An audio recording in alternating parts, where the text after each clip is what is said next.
Good morning. I have to highly recommend something, and that's a third of a chocolate chip cookie dropped into your Starbucks, only about this much coffee, and then grind it up and drink. That's good stuff. And I kind of wanted to share a short, quick story.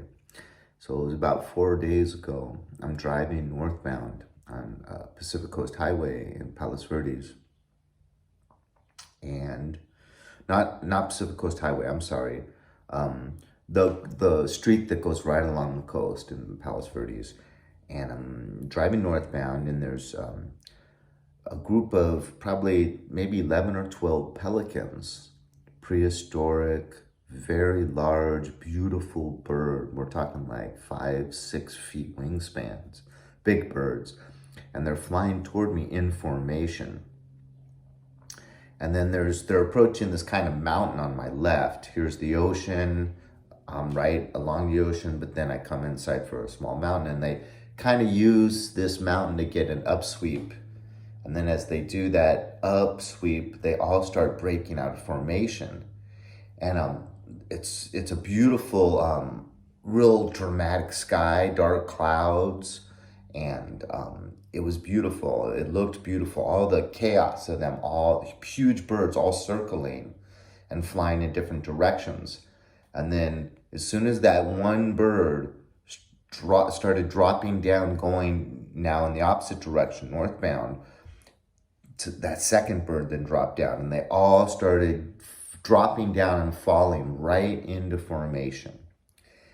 And then I realized how beautiful and orderly and in perfect sequential symmetry they looked as they flew along.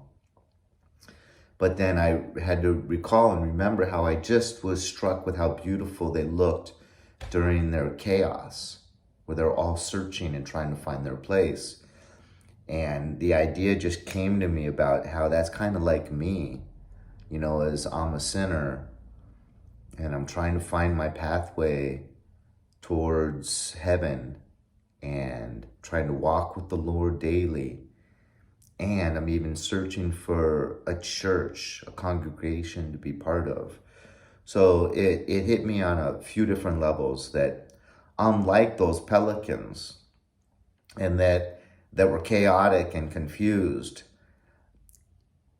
but there's, just like I saw beauty in that, I think the Lord sees beauty in my struggle, because I'm making progress and I'm checking in with him daily. And yes, I'm falling to the left sometimes, or I'm falling to the right, but then I get back on the path and I make a little more progress before I maybe stumble again. But then I get back on the path and I make more progress.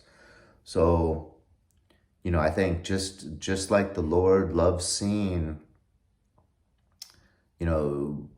us be holy and follow his commands and teachings, he also loves seeing the sinner that's staying committed even through the struggle.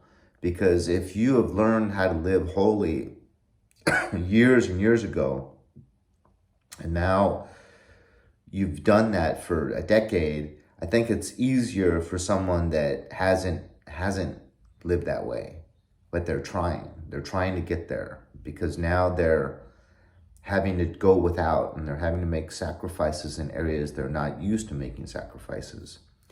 And the Lord himself says, I'll leave my flock, my congregation of holy individuals, to go find that one sheep that's been led astray. And he'll risk the safety of all that flock of devout people living right by the teachings, and go out and get that one individual, because that individual cried out for Jesus and for help to get where they should be. So I really think that's a beautiful thing, and I think that idea may have even been given to me from the Holy Spirit. Just wanted to share that story. Leave a like, dislike, subscribe. Thank you.